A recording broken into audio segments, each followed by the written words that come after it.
Hey everyone, today I'm going to show you how to create an Evernote account. Without any further ado, let's get started. First, open your web browser and navigate to evernote.com.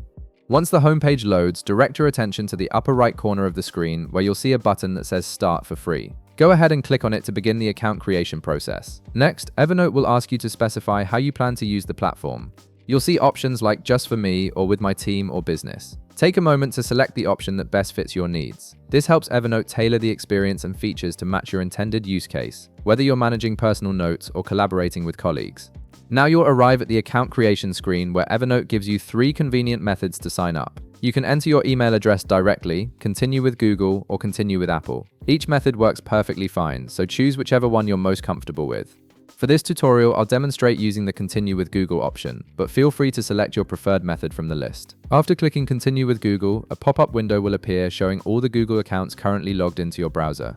Simply click on the email address you want to associate with your new Evernote account. This integration makes signing in faster and more convenient since you won't need to remember a separate password for Evernote.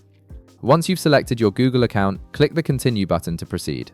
The system will now link your Google account with Evernote and begin setting up your new workspace. This process usually takes just a few seconds as it creates your account and prepares your initial dashboard. Finally, follow any remaining on-screen prompts that appear.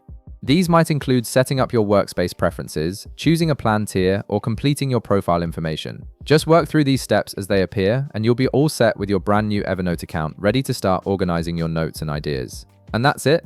You've successfully created your Evernote account and can now start capturing thoughts, managing projects, and organizing information all in one place. If this video helped you out, be sure to leave a like, subscribe, and I'll see you in the next one.